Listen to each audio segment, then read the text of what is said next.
Otra vez aquí en estos medios de comunicación masiva para poder transmitir el mensaje de la palabra de Dios. Y quiero comenzar con una palabra de Jesús que tal vez ya preveía estos momentos del desarrollo tecnológico y nos dijo: lo que yo les dije en las oscuridades, díganlo a la luz; lo que yo les dije en lo oculto, díganlo en los tejados. Y por los tejados, por todas estas nuevas metodologías de ondas Hertz, estamos llegando con la palabra de Dios desde los tejados, por los tejados y hasta los tejados. Así que con esta interpretación muy sui generis de mi parte, voy a comenzar con mucha emoción el texto bíblico de San Marcos. Yo ya les di una pequeña introducción, hablando del evangelista, hablando del evangelio y después sobre todo hablando del Jesús de San Marcos. Ese Jesús que es el Mesías, que es el Hijo de Dios, que realiza 18 milagros, que tiene amigos que son sus discípulos, y luego su muerte tan especialmente descrita por San Marcos y la pasión desde antes, la cual subraya muy especialmente el evangelista, para terminar con la declaración del centurión romano, que es el pagano, no judío, que nos representa a todos nosotros los no judíos, que hace su confesión de fe. Verdaderamente este era el Hijo de Dios. Nosotros ahora vamos a entrar entonces al texto mismo del Evangelio. Nos llevará tal vez unos 20 programas el ir recorriendo paso a paso, capítulo tras versículo, evento tras evento, la vida y misión de Jesús según el Evangelio de San Marcos, pero teniendo en cuenta los parámetros que nosotros ya antes hemos establecido. Y el primer parámetro es: estamos delante del Evangelio más antiguo, es decir, del más fresco. Permítame la expresión: cuando el pan está recién salido del horno, que está calientito, tiene un sabor muy especial. Así pues, con esta introducción, yo quiero comenzar hoy con el Evangelio de San Marcos, capítulo 1, versículo 1. Este versículo 1 es como el resumen que San Marcos nos quiere dar de todo lo que será su escrito. Y dice así: comienzo del Evangelio de Jesucristo, Hijo de Dios. San Marcos, como ya lo expliqué en otras ocasiones, no es literato, no tiene el vocabulario, la literatura de un Lucas, que es un hombre bien formado, que es un hombre con cultura. No, San Marcos es muy espontáneo y a veces parece que ni sabe escribir. Pero tiene sus intenciones, tiene sus argucias, tiene sus secretos que cuando los descubres te vas a admirar. Y aquí tenemos el primero. Comienza diciendo que comienza. No es lógico, ¿no? Comienzo del Evangelio. Si comienza, pues que comience. Pero ¿para qué comienza comenzando? ¿Para qué comienza diciendo que va a comenzar? Ahí está el secreto. Es que comienza una etapa nueva. Comienza la etapa de la gracia. Comienza la etapa del Evangelio. Comienza una nueva creación. Por eso nos pone que comienza. Así se inició el libro del Génesis, que en hebreo dice: Bereshit bara Elohim, el hashamayim, el haaretz. En el principio Dios creó el cielo y la tierra, en el principio. Marcos también comienza en el principio, comienza comenzando. Porque si el Génesis comienza con esa misma palabra, Bereshit, comienzo, inicio, en el inicio, San Marcos va a comenzar también diciendo comienzo. Comienzo. Hay que comenzar. O hay que volver a comenzar. Hay que dar un segundo comienzo. Y esto ya es un evangelio, es una buena noticia.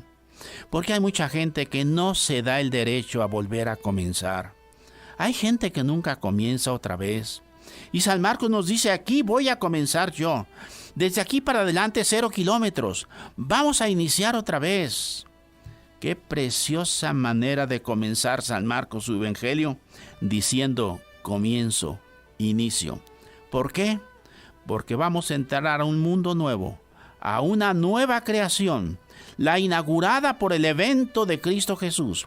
Si la antigua creación comenzó con el haya luz, la nueva creación va a comenzar cuando Jesús, luz del mundo, va a brillar en este mundo lleno de dificultades, obstáculos, enemigos, que es una de las características del Evangelio de San Marcos, pero es allí precisamente donde va a comenzar. ¿Y qué es lo que va a comenzar, Marcos? Va a comenzar el Evangelio. Va a comenzar la buena noticia.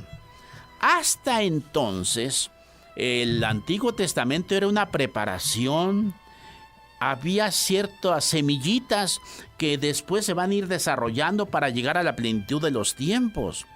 Pero todavía no era evangelio. En el sentido pleno de la palabra todavía no había un evangelio. El evangelio llega en la plenitud de los tiempos después de recorrer las grandes etapas de la historia de la salvación, con aquellos primeros 11 capítulos del Génesis que no entran en la historia, sino que son suprahistóricos. Y luego comenzamos con Abraham, con los patriarcas, Egipto, la conquista de la tierra prometida, los profetas, etc. Todo eso es un camino. ¿Para qué? Para desembocar, como lo hace un río, suavemente en el mar. Y aquí me quiero recordar el río de la Plata, que es tan extenso, tan amplio, cuando desemboca, que los antiguos conquistadores cuando llegaron pensaron que era un mar de agua dulce, porque desembocaba tan suave. No era que se precipitara una avalancha de un rápido, de un río. No, va suave, lentamente, como no sintiéndose. De igual manera, el río del Antiguo Testamento desemboca suavemente en el Nuevo Testamento, que es... No lo llamo Nuevo Testamento, esa palabra no existe así como está. Habla así de la nueva alianza en la última cena, pero yo quiero decir que no hablemos de Nuevo Testamento. Vamos a hablar con el lenguaje de Marcos, que es evangelio. En griego, angelo. Buena noticia, buena nueva. Ahora viene una noticia buena.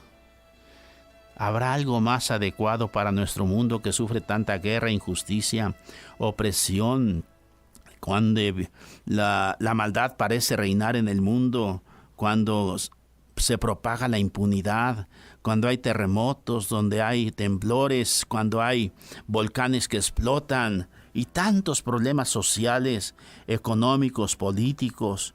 ¿Habrá cosa mejor que una buena noticia? Eso es el Evangelio, una buena noticia. Y aquí voy a decir algo muy claro.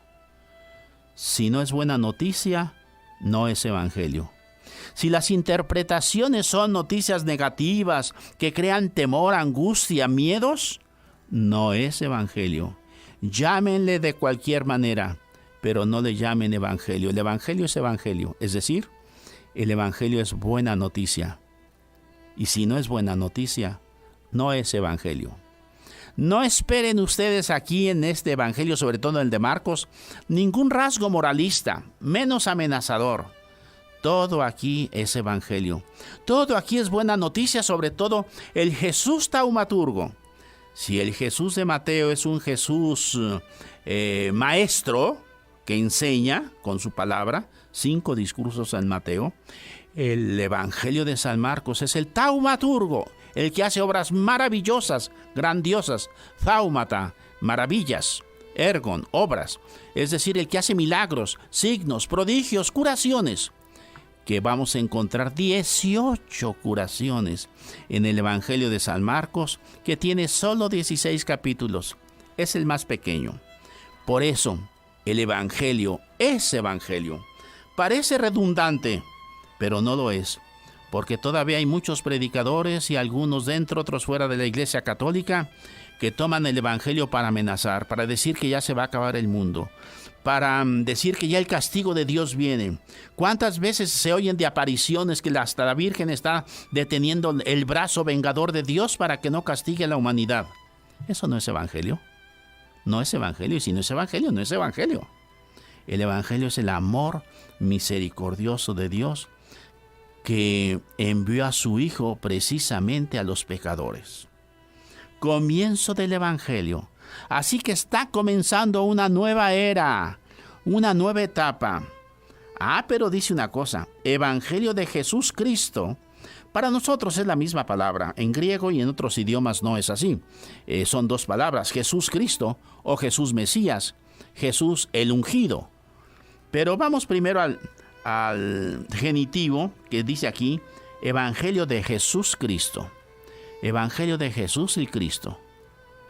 Cuando escuchamos una expresión como esta, Evangelio de Jesucristo, la primera idea que se nos viene a la mente es que el Evangelio pertenece a Jesús, que es obra de Él, que Él lo predicó, que es de Él. Pero aquí no. Porque esta formulación, con este genitivo que parece siempre de pertenencia, no siempre es de pertenencia. Cuando yo digo casa de Pedro, sí, es una pertenencia. Pero si yo digo casa de piedra, no es pertenencia. Es la unión de la esencia de lo que es la casa, como el material del que está construido la casa. Y la casa es piedra, y la piedra es casa. Este es el sentido de esta expresión de San Marcos cuando dice Evangelio de Jesucristo. No es que le pertenezca, sin dejar de decir que le pertenece. Pero no es la idea central. Lo primero no es que le pertenece a Jesús, que es suyo el Evangelio, que Él lo predicó, que le pertenece a Él. No es eso. Evangelio de Jesucristo significa como casa de piedra, que la casa es piedra y la piedra es casa. Significa entonces que el Evangelio es Jesús y que Jesús es el Evangelio. ¡Qué cosa más maravillosa! La buena noticia no es algo. La buena noticia no es un anuncio, no es una propaganda. Permítanme, es más que una predicación. El Evangelio es una persona. Él es la buena noticia. Y no hay mejor buena noticia que la persona misma de Jesús, que se le da este nombre precisamente para subrayar su dimensión humana. Y en el Evangelio de Marcos vamos a tener tantas veces subrayado la humanidad de Jesús. Y así lo presenta desde un principio. Por eso yo les decía al inicio, este primer versículo es el resumen, la introducción de todo lo que va a ser su escrito de 16 capítulos. Y por eso le da ese nombre, Jesús. El nombre que en San Mateo el ángel le dijo a José que le pusiera a Jesús. O que también el ángel le dijo a María en el Evangelio de San Lucas, le diera a Jesús. Como lo llamaban sus amigos, como lo llamaba su gente cercana, Jesús. Jesús. Y permítanme que me adelante un poco porque todo tiene relación. Y aunque debemos poner la lupa en cada versículo, no podemos perder la concatenación y la relación que tiene con otros eventos y con otros textos. Jesús, estamos hablando de Jesús. En el corazón del Evangelio, capítulo 10, versículos 47, 48 por ahí, con el evento de Bartimeo. ¿Cómo llama Bartimeo a ese hombre que va pasando por su vereda para llamar la atención y que lo atienda? ¿Cómo le dice? ¿Maestro? ¿Señor? No.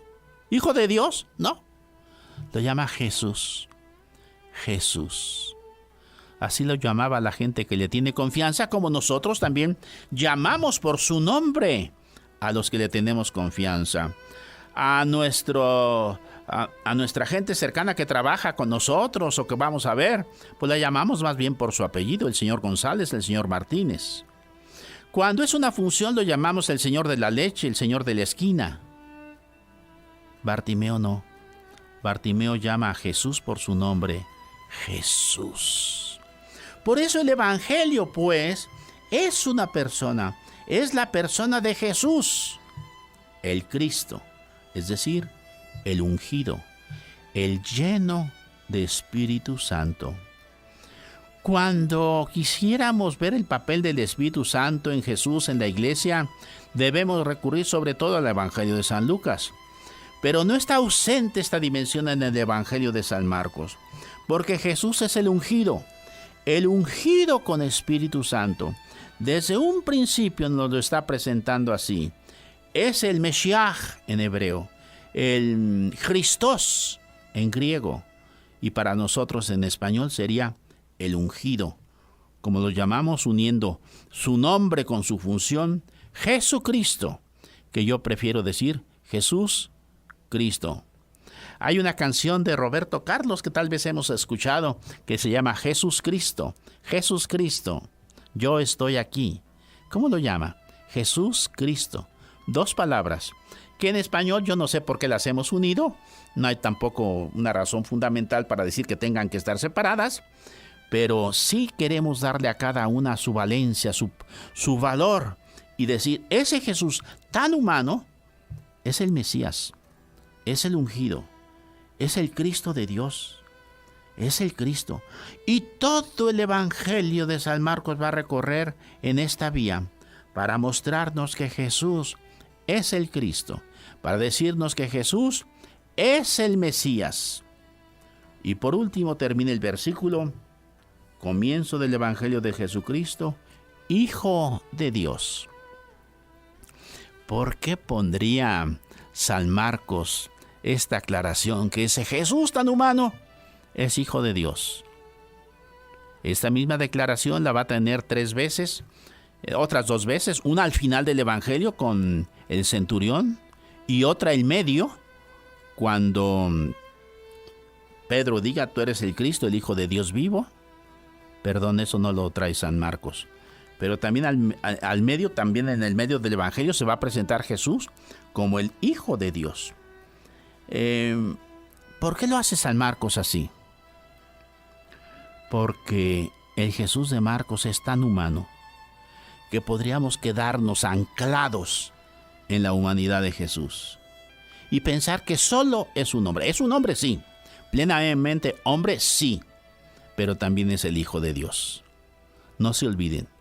Ese Jesús que yo les voy a presentar, con todos esos colores de la humanidad, con esas propias características de un ser humano, es el Hijo de Dios. Ah, qué hermoso entonces. Ya tenemos el cuadro completo de este primer versículo del Evangelio de San Marcos. Llevamos ya 15 minutos hablando de esto y nos podría llevar más de 1 hora si nos aterrizáramos y detalláramos cada uno de los elementos. Pero quede entonces aquí como resumen. El Evangelio de San Marcos es un comienzo, es un volver a comenzar. ¿Con qué? Con la etapa del Evangelio, con la etapa de la buena noticia, con la etapa del amor de Dios que ha sido mostrado a este mundo. ¿Con qué? Porque ese Evangelio es de Jesús. Ese Evangelio es Jesús. Así como decimos casa de piedra, y la casa es piedra y la piedra es casa, el Evangelio es Jesús. Y Jesús es el Evangelio. Y lo presenta precisamente así como Jesús, revestido de su humanidad, centrado en sus características humanas. En los 4 evangelios, en el que más aparece subrayada la humanidad de Jesús, es en el Evangelio de San Marcos. Y por eso lo pone así, Evangelio de Jesús. Jesús es la buena noticia. La noticia no es algo, no es un anuncio, no es una propaganda, ni siquiera una predicación. El Evangelio es una persona, Jesús. Pero ese Jesús es el Cristo. Ese Jesús es el Hijo de Dios. Como que en este triángulo se unen los 3 elementos, como si fuera un trípode que no puede fallar ninguno de los 3 pies, porque entonces se desestabiliza. Jesús primero, segundo Cristo, tercero Hijo de Dios. Y los 3 van a sostener todo lo que va a ser la esencia del mensaje que vamos a encontrar en este escrito de San Marcos. Es hora de aterrizar, de aplicarlo a mi vida, y yo lo voy a hacer para mí. Y espero que quien lo esté escuchando lo haga también para él mismo. Tu vida tiene un comienzo, o es una rutina, o es simplemente una inercia, un tiempo que va pasando. Pero no hay un parteaguas que digas, aquí comenzó mi vida. Mi vida comenzó cuando yo tenía 24 años de haber nacido, cuando tuve mi encuentro personal con el Evangelio, aquel 3 de diciembre de 1971. Allí comenzó. Lo anterior fue historia, lo anterior fue preparación, lo anterior también fue misericordia de Dios, pero un día en concreto, 3 de diciembre de 1971, comenzó mi vida, comenzó mi nueva vida. Comencé a vivir el Evangelio, comencé a entender el Evangelio. ¿Pero cómo? Con esta óptica de este tríptico. El Evangelio no es algo. El Evangelio no es un mensaje. El Evangelio es una persona, la persona de Jesús. Y para mí desde entonces tengo una buena noticia, y esa buena noticia se llama Jesús. Él es mi buena noticia, que primero yo asimilé y viví, y que por eso a partir de ese momento yo predico el Evangelio por todas partes del mundo. La semana pasada acabo de llegar de las antípodas de Guadalajara, la isla Reunión, una pequeña isla volcánica perdida en el Océano Índico. Hice 2 días de camino, 2 noches de viaje, muy pesado. ¿Por qué? ¿Qué me lleva hasta allá? Que un día Dios me reveló que el Evangelio no es algo, sino que el Evangelio es alguien, es Jesús. Y ay de mí si no evangelizara, no puedo quedarme callado. Y tengo que llevar esta buena noticia hasta los confines de la tierra. Yo le pido a Dios que tú también tengas un comienzo. Y por qué no, a través de este programa. A través de la palabra de Dios que es viva y eficaz, que es creadora, como la palabra del Génesis, como la palabra de Jesús que dice, tus pecados están perdonados. Y los pecados quedan perdonados, porque la palabra es eficaz. Que el mensaje que yo voy a estar transmitiendo aquí, en estos programas, sea eso precisamente para ti, una palabra creadora que puede comenzar en ti una nueva creación. Jesús, Cristo, Hijo de David, yo te pido por cada uno de los que nos están escuchando, que abra su corazón, que te dé chance de volver a comenzar otra vez, que no sienta que todo está terminado, que ya no hay remedio, que esta inercia hay que seguirla o que cayó en la rutina y no hay solución. Dile, todo puede volver a comenzar. Todo puede volver a nacer. Hay una nueva creación. Hay un evangelio que te está esperando. Hay una buena noticia. Dale Jesús a cada uno de ellos la unción que tú tenías como Cristo, tu Espíritu Santo, la Ruaj de Dios, para que cada uno de ellos pueda experimentar y vivir el evangelio, la buena noticia. Y vivir empapados, impregnados con este clima de buena noticia que precisamente brilla más en medio de las crisis, problemas, injusticias, mentiras que puede haber en este mundo y que hay. La luz brilla más en las tinieblas. Y si tú, quien me estás escuchando, tienes o vives alguna tiniebla, tú eres la mejor oportunidad para poder vivir el Evangelio.